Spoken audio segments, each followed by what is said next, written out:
Light camera action ছেড়ে আট ঘাট বেঁধে নির্বাচনের মাঠে পশ্চিমবঙ্গের তারকারা মিছিলে স্লোগানে দাপিয়ে বেড়াচ্ছেন পাড়া মহল্লা। সিনেমার মধ্যে আরেক সিনেমা, গল্প নয়, বরং পশ্চিমবঙ্গ বিধানসভা নির্বাচনের ভোটযুদ্ধে লড়াইয়ের মাঠে তারা। তার উপর খোদ নিজেরাই প্রার্থী।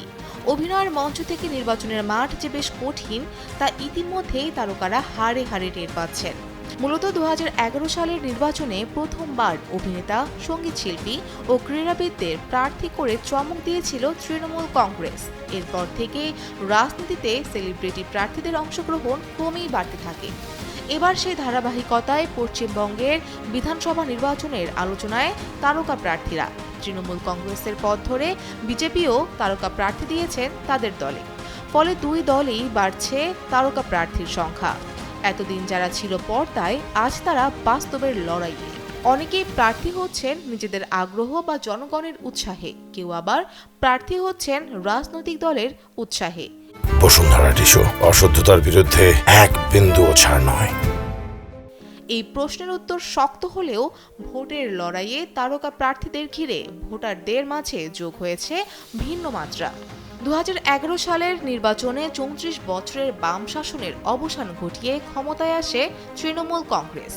এরপর বিজেপি সহ অন্যান্য রাজনৈতিক দলও একই পথে হাঁটে। ফলে লোকসভা ও বিধানসভা দুই নির্বাচনেই বিনোদন ও ক্রীড়া জগতের পরিচিত মুখদের প্রার্থী করার প্রবণতা বেড়েছে। এবারের নির্বাচনে ক্ষমতাসীন তৃণমূল কংগ্রেস ও বিরোধী দল বিজেপি উভয় দলেই একাধিক তারকা প্রার্থী রয়েছে, তবে বাম দলগুলোর উপস্থিতি তুলনামূলকভাবে কম। তৃণমূল কংগ্রেসের প্রার্থী তালিকায় রয়েছেন অভিনেত্রী লাভলি মৈত্র, নয়না ব্যানার্জি, সায়ন্তিকা ব্যানার্জি, শ্রেয়া পাণ্ডে, অভিনেতা সোহম চক্রবর্তী এবং পরিচালক রাজ চক্রবর্তী। এছাড়া সঙ্গীত শিল্পী অদিতি মুন্সি ও ইন্দ্রনীল সেন, সাবেক ক্রিকেটার শিব শঙ্কর পাল এবং সাবেক ফুটবলার বিদেশ বসুও রয়েছেন তালিকায়। অন্যদিকে বিজেপির তারকা প্রার্থীদের মধ্যে রয়েছেন অভিনেতা রুদ্রনীল ঘোষ, হিরণ চ্যাটার্জি, অভিনেত্রী শর্বরী মুখার্জি, পাপিয়া দে অধিকারী এবং রূপা গাঙ্গুলি। ক্রীড়া ও সঙ্গীত জগৎ থেকে রয়েছে সঙ্গীত শিল্পী অসীম সরকার ও সাবেক ক্রিকেটার অশোক দিন্ডা। তারকা প্রার্থীদের নিয়ে রাজনৈতিক মহলে ভিন্ন ভিন্ন মত রয়েছে। ব্যারাকপুরের তৃণমূল প্রার্থী রাজ চক্রবর্তী বলেন, মানুষ কাজের ভিত্তিতেই ভোট দেয়, প্রার্থীর পেশা দেখে নয়।